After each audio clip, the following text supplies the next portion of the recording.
Servus und grüß Gott. Ich bin durch Zufall auf dieses Juwel gestoßen. Eine Rede, die Denzel Washington, ja mehrfacher Oscar-Preisträger und mehrfach nominiert, braucht man gar nicht alles aufzuzählen jetzt. Also auf jeden Fall eine berühmte Persönlichkeit. Eine Rede, die er gehalten hat an der Dillard University in New Orleans. Und abgesehen davon, dass er als Afroamerikaner vor überwiegend Afroamerikanern gesprochen hat, denn diese Universität wird hauptsächlich von Afroamerikanern besucht. Also, dass er vor diesen ich glaube, College-Absolventen gesprochen hat, an sich war schon toll, aber wie er gesprochen hat und was er gesprochen hat, war unter die Haut gehend und absolut faszinierend. Vor allem deswegen eben, weil er als berühmter Mann des öffentlichen Lebens möchte ich mal sagen, ein anderes Gewicht mitbringt oder ein anderes Gewicht in seine Worte legen kann und auch eine viel größere Verbreitung finden kann dadurch.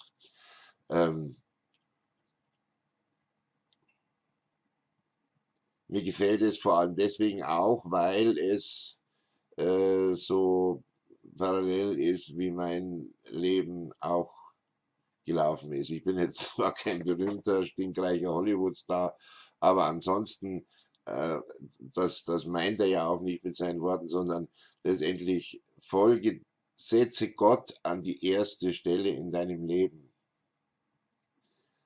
Und alles andere, da spricht ja die Rede dann für sich. Und es wäre schön, wenn viele Menschen sich das zu Herzen nehmen würden oder das sehen könnten und es auch verstehen und es auch antizipieren könnten in ihr eigenes Leben. Das ist natürlich ein frommer, aber berechtigter Wunsch. Es handelt sich um ein Originalvideo mit von YouTube mitgeschnittenen automatischen deutschen Untertiteln. Also, damit wünsche ich dir noch einen schönen Tag und wie immer ein Gott segne dich. Servus. Let me take this moment to wholeheartedly congratulate each and every one of you today. You graduated, you did it. You made it. Congratulations to you. And you did it all by yourselves. Nobody helped you. No, that's not. That's what That's what I thought when I was young. I starting to really make it as an actor. I came in. I talked to my mother. I said, "Ma, did you think that this was going to happen? I'd be so big and I'll be able to take care of everybody, and I can do this and I can do that and I can." She said, "Boy, stop it right there. Stop it right there. Stop it right there." He said, "If you only knew how many people that have been praying for you, how many prayer groups she put together, how many prayer cloths she gave me, how many times she splashed me with holy water to save my sorry behind," as she said it. She said, "Oh, you did it by yourself? I tell you what you can do by yourself. You can go outside, get a mop and bucket and wash them windows. You can do that by yourself." Superstar. So I'm saying that to say I want to congratulate all the parents and friends and family and aunties and uncles and grandmothers and grandfathers and teachers and friends and enemies. All the people that helped you to get where you are today. Congratulations to you all. I'm going to tell about 2-3 stories. I'm going to keep it real short. I remember my graduation, speaker got up there, went on forever, blah, blah, blah, blah, blah, blah, blah, blah, blah. So I'm going to keep it short. Number 1, put God first. Put God first in everything you do. Everything that you think you see in me, everything that I've accomplished, everything that you think I have, and I have a few things, everything that I have is by the grace of God. Understand that. It's a gift. 40 years ago, March 27th, 1975, it was 40 years ago, just this past March, I was flunking out of college. I had a 1.7 grade point average. I hope none of you can relate. I had a 1.7 grade point average. I was sitting in my mother's beauty shop. They still call it beauty shops now? What they call it now? Yeah, I was sitting in the beauty parlor. I was sitting in my mother's beauty parlor, and I'm looking in the mirror, and I see behind me this woman under the dryer.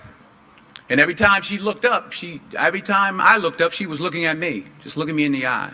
And I didn't know who she was, and I said, you know, she said, somebody give me a pen, give me a pencil, I have a prophecy. March 27, 1975, she said, boy, you are going to travel the world and speak to millions of people. Now, mind you, I was flunked out of college. I'm thinking about joining the army. I didn't know what I was going to do, and she's telling me I'm going to travel the world and speak to millions of people.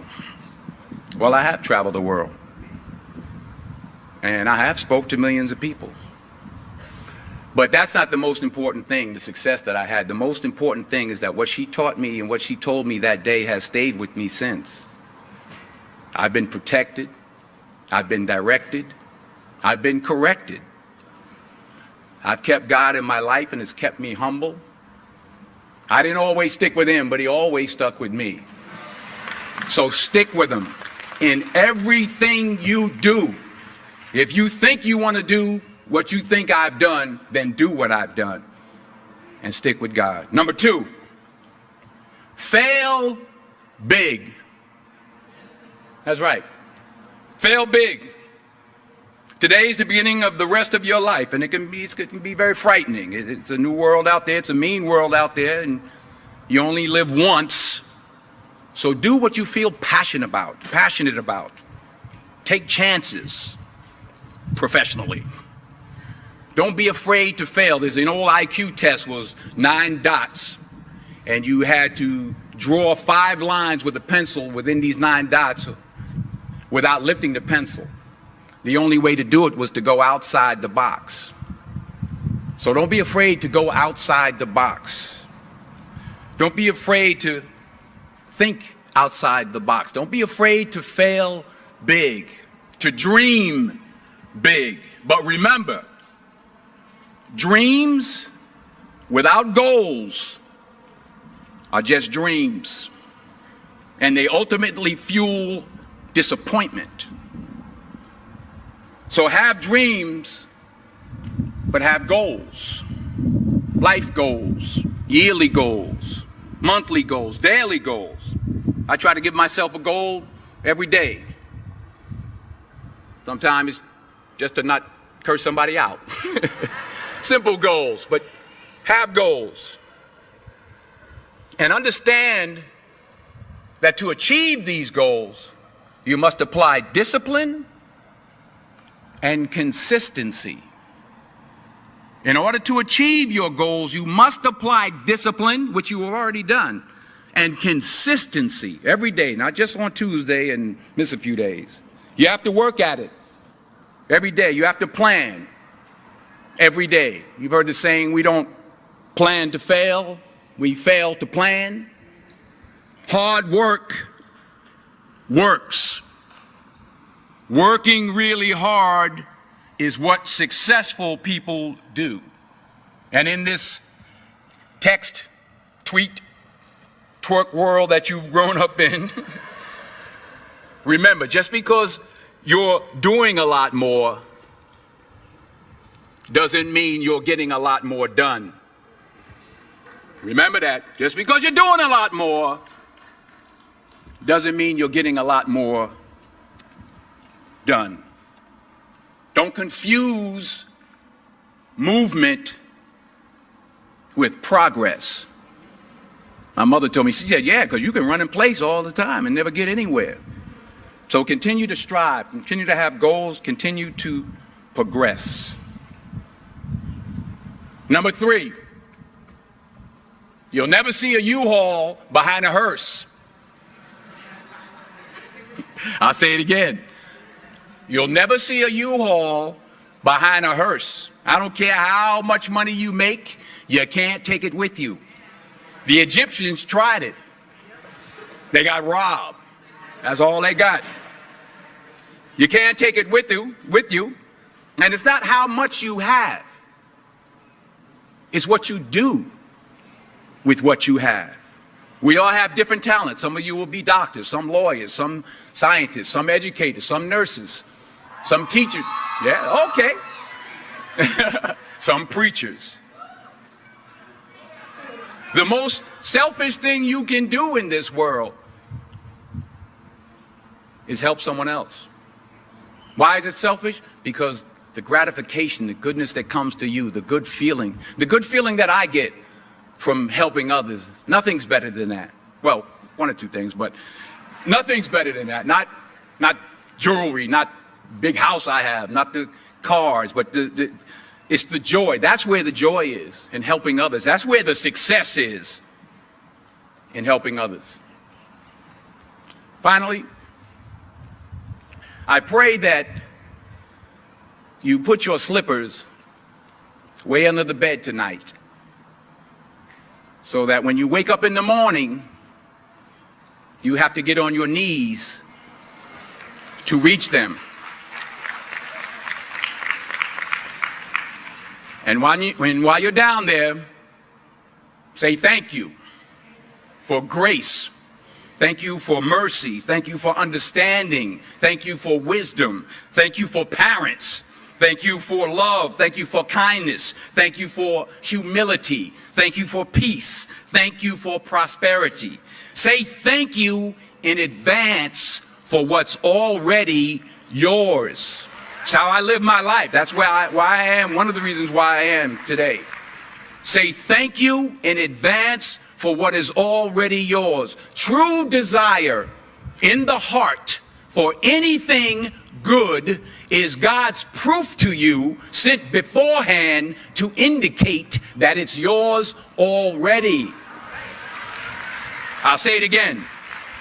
True desire in the heart, that itch that you have, whatever it is you want to do, that thing that you want to do to help others and to grow and to make money, that desire, that itch, that's God's proof to you, sent beforehand already to indicate that it's yours.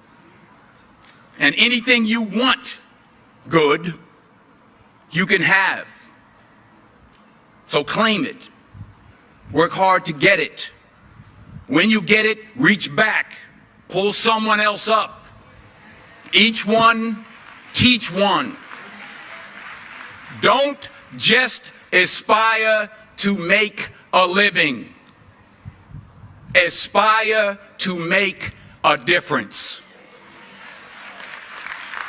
Thank you.